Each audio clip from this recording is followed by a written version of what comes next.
ইমন ভেবেছিল প্রথম যখন সে তার বাবাকে দেখবে চিনতে পারবে না। বাবার চেহারা তার মনে ছিল না।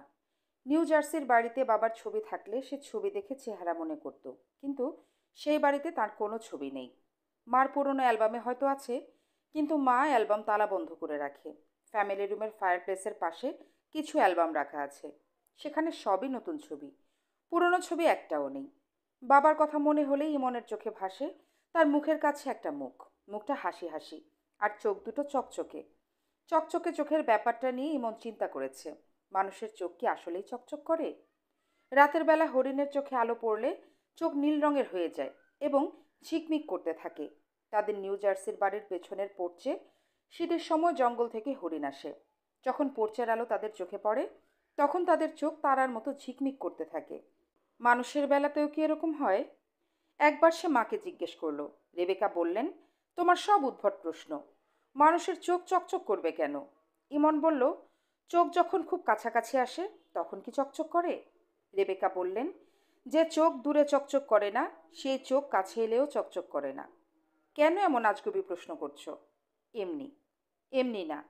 তুমি বিনা কারণে প্রশ্ন করার ছেলে না, নিশ্চয়ই কোনো কারণ আছে। কারণটা বলো। ইমন কিছু না বলে চুপ করে দাঁড়িয়ে রইল। রেবেকা বললেন, আমি বরং এক কাজ করি, আমার মুখ তোমার মুখের খুব কাছাকাছি নিয়ে আসি, তুমি দেখো চোখ চকচক করে কিনা। ইমন বলল, আচ্ছা। রেবেকা ইমনের খুব কাছাকাছি চলে এলেন, এত কাছে যে তার নাকের গরম নিঃশ্বাস ইমনের গালে লাগতে লাগলো। রেবেকা রাগ রাগ ভঙ্গি সরিয়ে দিয়ে প্রায় আদুরে গলায় বললেন, আমার চোখ কি চকচক করছে? না। তুমি কি তোমার প্রশ্নের জবাব পেয়েছো? হুম। ইমন যদিও বলেছে সে তার প্রশ্নের জবাব পেয়েছে, আসলে কিন্তু পায়নি। তখনও সে ভেবেছে কারো কারো চোখ নিশ্চয়ই চকচক করে। চকচকে চোখের ইংরেজি হলো গ্লিটারিং আইজ, ওয়াটারি আইজ না। ইমন রিকশায় করে তার বাবার সঙ্গে যাচ্ছে।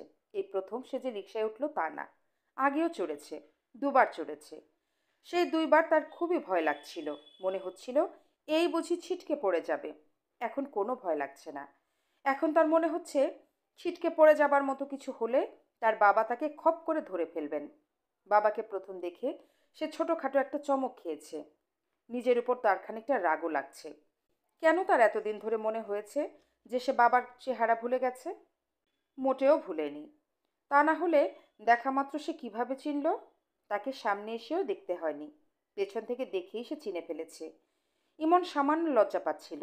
বাবা তাকে দেখে কি করেন এই ভেবে লজ্জা। ছুটে এসে তাকে জড়িয়ে ধরে চুমু টুমু খেলে খুবই লজ্জার ব্যাপার হবে। ইমন বড় ধরনের স্বস্তি বোধ করল যখন সে দেখল তার বাবা সেরকম কিছুই করলেন না। তার দিকে তাকিয়ে বললেন, যাবার জন্য রেডি? ইমন বলল, হুম। তোমার মা কই? ইমন বলল, মা ছোট খালার বাসায় বেড়াতে গেছেন, আমাকে বলে গেছেন তুমি এলে তোমার সঙ্গে চলে যেতে। তোমার সঙ্গে কি কি যাচ্ছে? অনেক পোটলাপুটলি দেখছি। দাও, আমার কাছে কিছু দাও। তোমার হাতেরটা দাও। হাতেরটা দেয়া যাবে না। হাতে কি? চাইনিজ লণ্ঠন। চাইনিজ লণ্ঠনটা তাহলে তোমার হাতেই থাকুক। ব্যাকপ্যাকটা আমার কাছে দাও। বাবার আরেকটা জিনিস ইমনের খুবই ভালো লাগলো, তার মধ্যে ন্যাগিং ভাব নেই। সে যখন বলল হাতের জিনিসটা দেয়া যাবে না, তখন বাবা এই নিয়ে কোনো প্রশ্নই করেননি। অন্য কেউ হলে নিশ্চয়ই বলতো কেন দেয়া যাবে না। মা শুধু এই প্রশ্ন করেই চুপ থাকতো না। মা বলতো, দেখি প্যাকেটটা খোলো, আমি দেখতে চাই কি এমন মহার্ঘ বস্তু যা আমার হাতে দেয়া যাবে না। মহার্ঘ বস্তু বাক্যটা মা ঘন ঘন ব্যবহার করেন। মহার্ঘ বস্তুর ইংরেজি হচ্ছে ভ্যালুয়েবল গুডস। রিকশা বড় রকমের একটা ঝাঁকুনি খেল। ইমন সিট থেকে পড়ে যেতে ধরেছিল। শকত খপ করে তাকে ধরে ফেলল। ইমন মোটেই অবাক হলো না। সে জানত বাবা কিছুতেই তাকে রিকশা থেকে পড়তে দেবেন না। শকত বলল, ইমন, তুমি তো বেশ ভালো বাংলা বলতে পারো। অল্প বয়সী বাচ্চারা বিলেত আমেরিকায় গেলে ইংরেজিটা অতি দ্রুত শিখে। যত দ্রুত শিখে তার চেয়েও দ্রুত গতিতে বাংলা ভুলে যায়। তোমাদের নিউ জার্সির বাড়িতে তুমি কি বাংলায় কথা বলো? মার সঙ্গে কথা বলি। বাংলা পড়তে পারো? পারি। গল্পের বই পড়ি। সবশেষ বাংলা কোন বইটা পড়েছ? বিষের কাঁটা। লেখকের নাম কি মনে আছে? শরদিন্দু বন্দ্যোপাধ্যায়। বলো কি, এই বই তো বাচ্চাদের জন্য কঠিন। কঠিন না, এটা একটা crime solving detective story. Bangla বই কি তুমি নিজের আগ্রহেই পড়ো, নাকি তোমার মা জোর করে তোমাকে পড়ান? প্রথম প্রথম বকা দিয়ে পড়াতেন, এখন নিজেই পড়ি। আচ্ছা দেখি, এখন তোমার বাংলা জ্ঞানের একটা পরীক্ষা হবে। বলো দেখি, পানি শব্দটার ইংরেজি কি? ওয়াটার। হয়েছে, 10-এ 10 পেয়েছো। বলো, জল শব্দের ইংরেজি কি? ওয়াটার। আবার হয়েছে, 10-এ 10। এবার বলো, অম্বু শব্দটার ইংরেজি কি? ওয়াটার। হয়েছে, এখন পেয়েছো 10-এ 11। 1 নম্বর বেশি দিয়ে দিলাম। 10-এ 11 দেবার নিয়ম নেই, তবে আমি পরীক্ষক হিসেবে ভালো। আমি কাউকেই ফেল করাতে চাই না। আমি চাই সবাই পাশ করুক। ভালো স্টুডেন্টরা 10-এ 11 12 পাক। ইমন মাথা নিচু করে হাসল। শওকত বলল, ইমন শোনো, আমার মনে ক্ষীণ সন্দেহ হচ্ছে যে অম্বু শব্দটার মানে তুমি জানো না, তুমি অনুমানে বলেছ। যেহেতু পরপর দুটো শব্দের ইংরেজি হলো ওয়াটার, তুমি ধরেই নিয়েছ পরেরটারও তাই হবে। আমার অনুমান কি ঠিক? হুম, ঠিক। তাহলে তো তোমাকে 10-এ 11 দেয়া যাবে না, নাম্বার অনেক কমে যাবে। তোমাকে এখন দিলাম 10-এ 5। ঠিক আছে? ইমন বলল, না, ঠিক নেই। ঠিক নেই কেন? ইমন শান্ত গলায় বলল, আমার উত্তর শুদ্ধ হয়েছে। তুমি সেইভাবে আমাকে নাম্বার দিবে। উত্তর কিভাবে দিয়েছি সেটা চিন্তা করে নাম্বার দিবে না। তোমার যুক্তি গ্রাহ্য। গ্রাহ্য মানে জানো? গ্রাহ্য মানে হলো গ্রহণযোগ্য, অ্যাকসেপ্টেড। এখন তুমিই বলো, 10-এ তোমাকে কত দিতে হবে? আগে যা দিয়েছো তাই। 10-এ 11। ঠিক আছে, তাই দিলাম, 10-এ 11। Thank you. শওকতের পায়ের কাছে বড় লাল রঙের একটা সুটকেস, হাতে ইমনের সবুজ রঙের ব্যাকপ্যাক। শওকত ব্যাকপ্যাক পায়ের কাছে রেখে বাঁ হাত দিয়ে ইমনের কোমর চেপে ধরেছে। কিছুটা জায়গা রাস্তা খুব খারাপ, খোঁড়াখুড়ি চলছে, অথচ মাত্র 1 সপ্তাহ আগেই নতুন পিচ ঢেলে রাস্তা ঠিক করা হয়েছিল। শওকত বলল, এ জার্নি বাই রিক্সা কেমন লাগছে? ভালো লাগছে। এই ঝাঁকুনি তো ভালো লাগার মতো কিছু না। ভালো লাগছে কেন? ইমন বলল, আমি জানি না কেন ভালো লাগছে। শওকত বলল, সবচেয়ে ভালো রিক্সা ভ্রমণের একটা ব্যবস্থা আমি করব, যাতে তুমি যতদিন বেঁচে থাকো ততদিন তোমার এই ভ্রমণের কথা মনে থাকে। সেটা কেমন? আমি কি করব শোনো। প্রচণ্ড বৃষ্টির মধ্যে খোলা রিকশায় তোমাকে নিয়ে বের হব। রাস্তায় পানি জমে যাবে, পানির ভেতর দিয়ে রিকশা চলবে। তোমার কাছে মনে হবে তুমি চাক্কা লাগানো নৌকায় চড়েছ। মাথার উপর ঝুমঝুম করে বৃষ্টি পড়বে, ঠান্ডা বাতাসে তোমার শরীর শিরশির করবে। ইমন মুগ্ধ গলায় বলল, I think I will like that. তোমার কি ঠান্ডার ধাত আছে? ঠান্ডার ধাত মানে কি? ঠান্ডার ধাত হলো একটু অল্পতেই যাদের ঠান্ডা লাগে। একটা আইসক্রিম খেলে গলা ফুলে গেল, মাথায় 3 ফোঁটা বৃষ্টি পড়লো, অমনি জ্বর কাশি। আছে ঠান্ডার ধাত? আছে। থাকলে থাকুক, আমরা বৃষ্টিতে ভিজবই। ওকে। ইমন লক্ষ্য করলো তার কেন জানি কাঁদতে ইচ্ছা করছে, গলা ভার ভার লাগছে, গলার কাছে কি যেন আটকে আছে। অথচ কাঁদার মতো কোনো ঘটনাই ঘটেনি। বাবার সঙ্গে রিক্সা করে যেতে তার খুবই ভালো লাগছে, আবার একই সঙ্গে কান্নাও পাচ্ছে। মনে হচ্ছে কিছুক্ষণের মধ্যেই চোখ ভিজে যাবে। কান্না বন্ধ করার সহজ বুদ্ধি হলো কঠিন কোনো বিষয় নিয়ে কথা বলা। তেমন কোনো কঠিন বিষয় ইমনের মাথায় আসছে না। শওকত বলল, চুপ করে আছো কেন? কথা বলো। ইমন কোনো কথা বলল না, চুপ করেই রইল। শওকত দেখল ছেলের চোখ দিয়ে টপ টপ করে পানি পড়ছে। সে কিছু বলল না। রেবেকা সারাদিন ছেলের টেলিফোনের জন্য অপেক্ষা করেছে। ইমন টেলিফোন করেনি। রেবেকা খোঁজ নিয়েছে। ইমনকে তার বাবা বাসা থেকে নিয়ে গেছে সকাল 10:30টায়। এখন বাজে সন্ধ্যা 7টা। এর মধ্যে টেলিফোন আসেনি। মোবাইল টেলিফোনে টেলিফোন করার কায়দা কানুন তাকে খুব ভালো করে শিখিয়ে দেয়া হয়েছে। ইমন কোনো বোকা ছেলে না যে সে ভুলে যাবে। তাকে বারবার বলা হয়েছে বাবা যে বাসায় থাকে সেখানে পৌঁছার পরে যেন টেলিফোন করা হয়। ইমন তা করেনি। রেবেকা যা করতে পারে তা হলো ছেলের টেলিফোনের অপেক্ষা না করে নিজেই কাজটা করা। সে ইচ্ছাও হচ্ছে না। তার খুবই চিন্তা লাগছে। ছেলেকে নিয়ে চিন্তা না, ছেলে কেন টেলিফোন করছে না তা নিয়ে চিন্তা। ইমনের টেলিফোন এলো রাত 11টায়। সারাদিনে সে কোনো টেলিফোন করেনি। এই নিয়ে রেবেকা কোনো কথা বলল না। যেন কিছুই হয়নি সেরকম গলার স্বর নিয়ে বলল, কেমন আছো ইমন? ইমন বলল, ভালো। ফান হচ্ছে? হ্যাঁ। কি ফান হচ্ছে বলো তো? ইমন জবাব দিল না। রেবেকা বলল, সারাদিনে কি করলে সেটা বলো। ইমন এই প্রশ্নেরও জবাব দিল না। রেবেকা শঙ্কিত বোধ করলেন। ছেলে যদি হঠাৎ করে কথা বন্ধ করে দেয় তাহলে বুঝতে হবে সে আর মুখ খুলবে না। সামনে থাকলে তাকে ভুলিয়ে ভালিয়ে আবার কথা শুরু করা যেত। এখন সে সামনেও নেই। রেবেকা ছেলের কথা শুরু করানোর জন্য বললেন, ইমন, তুমি কি তোমার বাবাকে চাইনিজ লণ্ঠনটা দিয়েছো? ইমন বলল, কিছুক্ষণ আগে দিয়েছি। দিতে এত দেরি হলো যে? রিক্সা থেকে নেমে হাত থেকে পড়ে ভেঙে গিয়েছিল। আমি আরেকটা নতুন করে বানিয়ে কিছুক্ষণ আগে দিয়েছি। সারাদিন বসে বসে চাইনিজ লণ্ঠন বানালে? হ্যাঁ। বাবা রঙিন কাগজ কিনে আনলো, গাম কিনে আনলো, মোমবাতি আনলো। সারাদিন লণ্ঠন বানানো নিয়ে ব্যস্ত ছিলে বলে আমাকে টেলিফোন করতে পারোনি, তাই না? হ্যাঁ। তোমার বাবা কি লণ্ঠন দেখে খুশি হয়েছে? হ্যাঁ। সে এখন কোথায়? কি করছে? বাবা এখন আরেকটা লণ্ঠন বানাচ্ছে। তাই নাকি?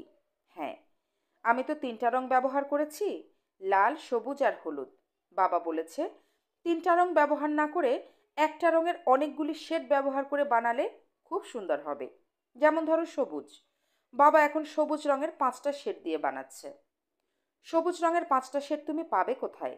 বাজারে তো একটাই সবুজ রঙের কাগজ পাওয়া যায়। সবুজ রঙের 5টা শেড বাবা রং গুলে বানিয়েছে।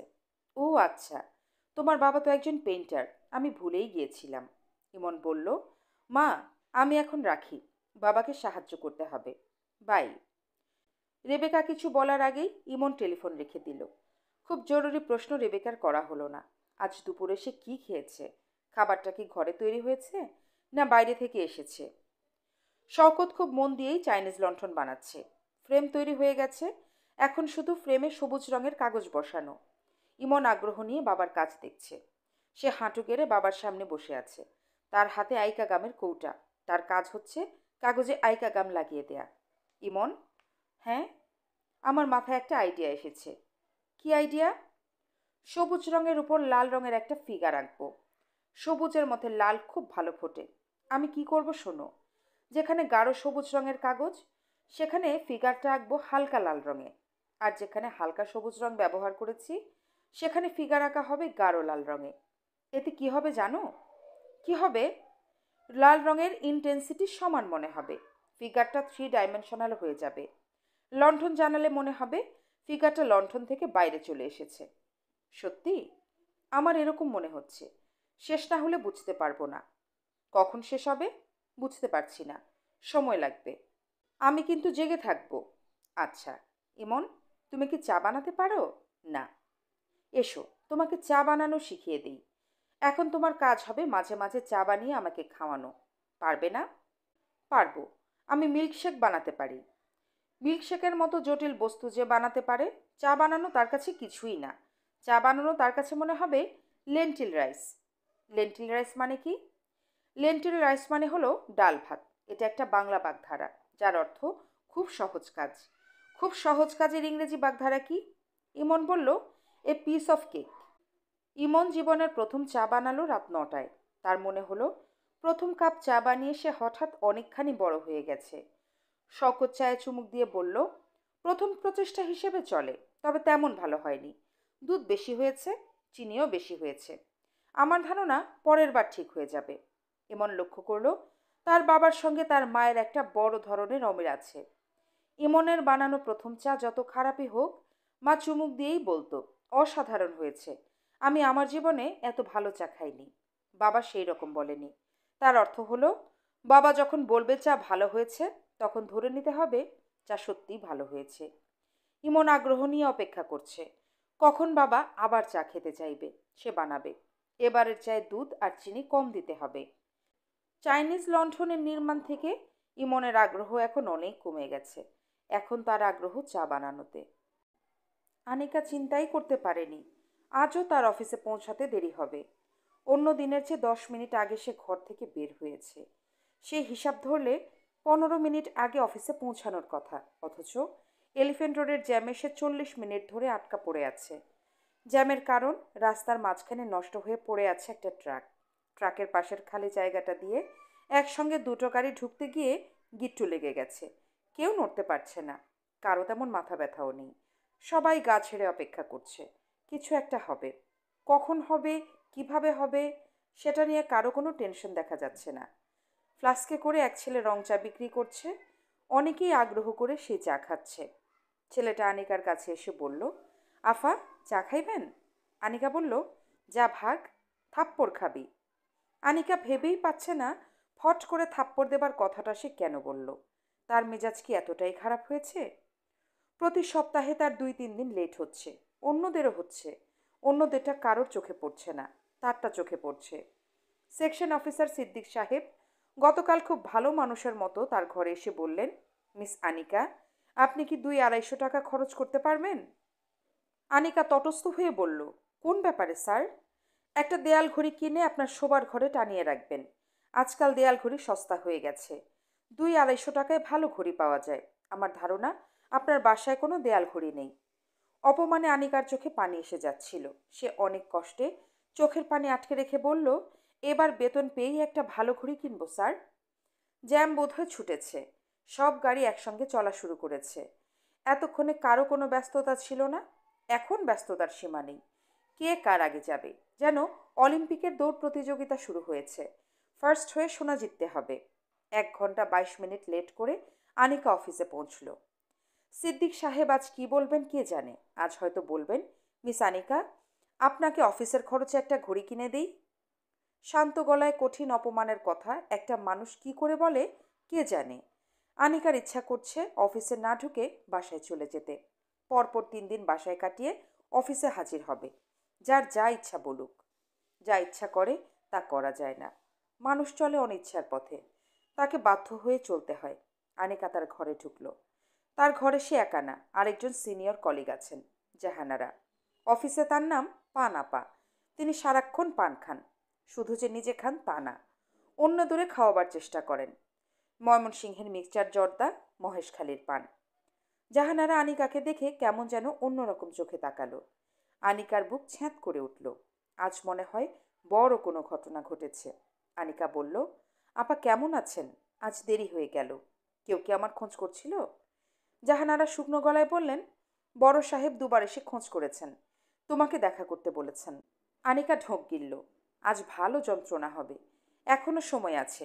চেয়ারে না বসে ঘর থেকে বের হয়ে গেলেই হয়। 3 দিন বাসায় শুয়ে বসে থাকবে। বেইলি রোডের নাটক পাড়ায় নাটক দেখবে, ফুচকা খাবে। একদিন যাবে শওকতের বাসায়। শওকত তার ছেলেকে নিয়ে কি আহ্লাদি করছে দেখবে। ছেলের জন্মদিনে শওকত কি তাকে ডাকবে? মনে হয় ডাকবে না। ডাকুক বা না ডাকুক, জন্মদিনের একটা উপহার তো কিনতে হবে।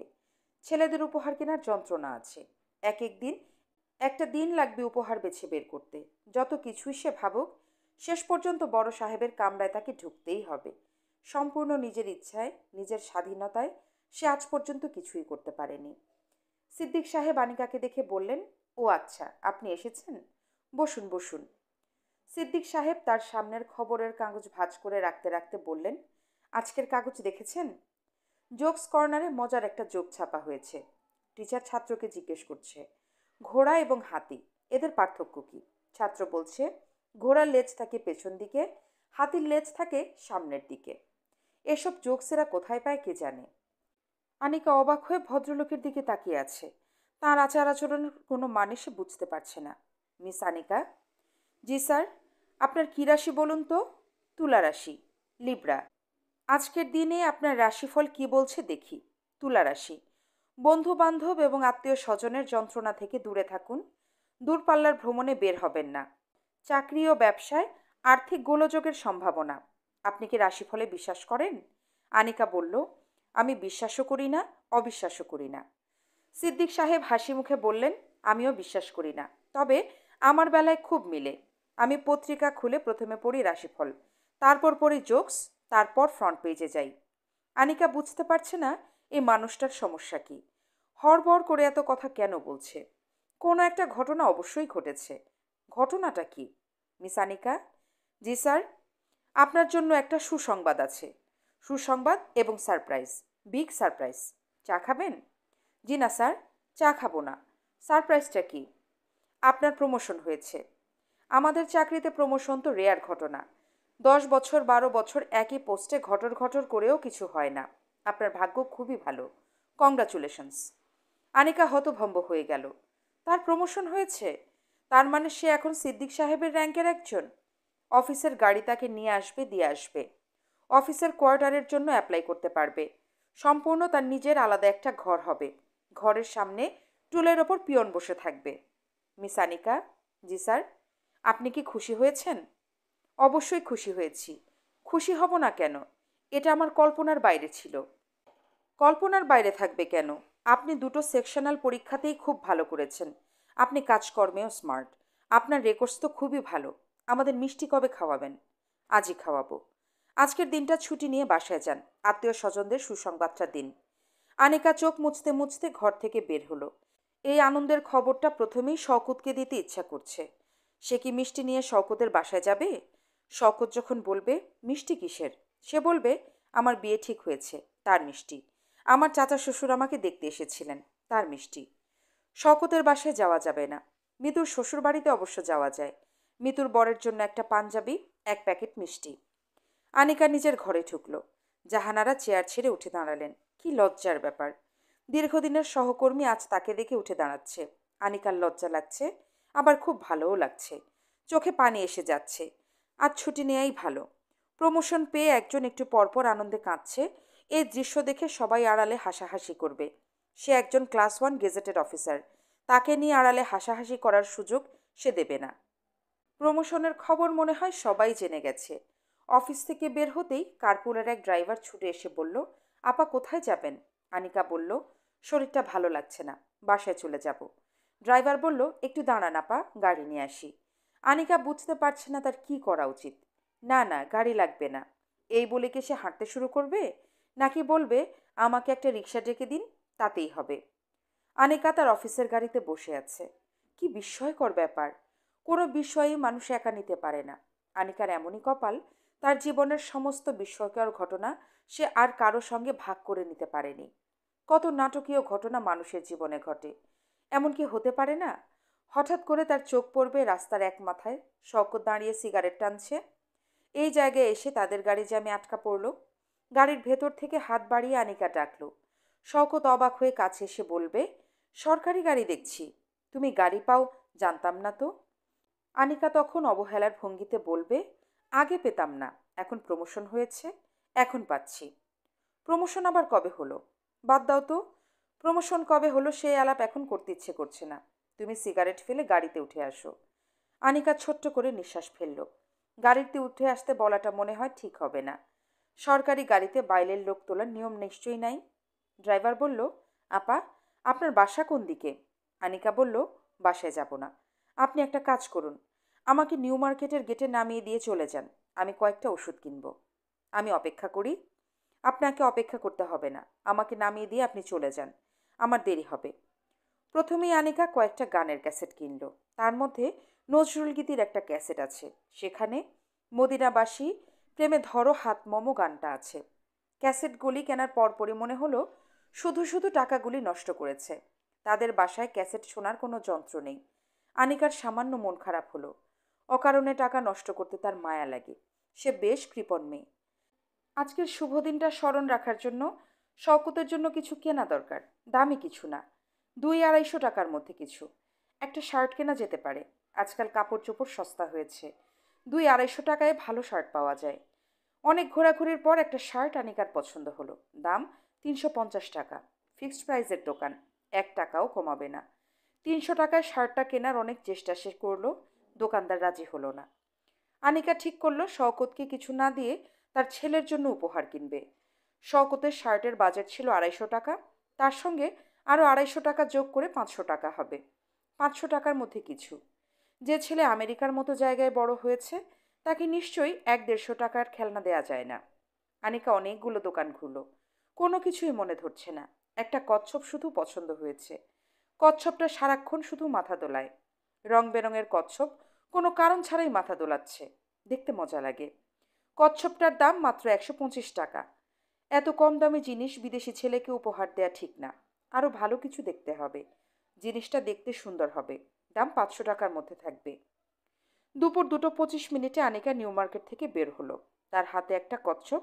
125 টাকা দামের কচ্ছপ তাকে দোকানে দিয়েছে 90 টাকায়। নিউ মার্কেটের গেট থেকে বের হবার পরপরই একটা ইয়েলো ক্যাব এসে তার গা ঘেঁষে দাঁড়ালো। ড্রাইভার মুখ বের করে বলল, আপা আমাকে চিনেছেন? আনিকা বলল, হ্যাঁ চিনেছি। কেমন আছেন আপা? ভালো। কোথায় যাবেন? ওঠেন, গাড়িতে ওঠেন। কোনো কথা না বলে আনিকা গাড়িতে উঠল। ড্রাইভার বলল, বাসায় যাবেন না ওই দিনের মতো কিছুক্ষণ ঘুরবেন? আনিকা বলল, আপনার গাড়িতে কি এসি আছে? এসি থাকলে কিছুক্ষণ ঘুরব। এসি আছে। নতুন গ্যাস ভরেছি, ভালো ঠান্ডা হয়। কিছুক্ষণের মধ্যেই দেখবেন গাড়ির মধ্যে মাঘ মাস। গাড়িতে ক্যাসেট প্লেয়ার আছে? ক্যাসেট প্লেয়ার থাকলে গান শুনবো। আমি ক্যাসেট কিনেছি। ক্যাসেট প্লেয়ার নষ্ট। ঠিক করব বলে আর ঠিক করা হয় না। ট্যাক্সি ক্যাবে সবাই এসি চায়, কেউ গান শুনতে চায় না। ট্যাক্সি ক্যাবে উঠে গান শুনবে এত শৌখিন মানুষ বাংলাদেশে নাই। বিলেত আমেরিকায় থাকলে থাকতে পারে। আপনি কথা কম বলে গাড়ি চালান, আপনি কথা বেশি বলেন। ড্রাইভার বলল, একটা কথা শুধু জিজ্ঞেস করব, তারপর আর কিছু জিজ্ঞেস করব না। ফাঁকা রাস্তায় যতক্ষণ বলবেন ঘুরব। আনিকা বলল, কথাটা কি? উনার সঙ্গে কি পরে আর দেখা হয়েছে? কার সঙ্গে দেখা হয়েছে? ওই যে ভদ্রলোক যাকে বিয়ে করতে গেলেন।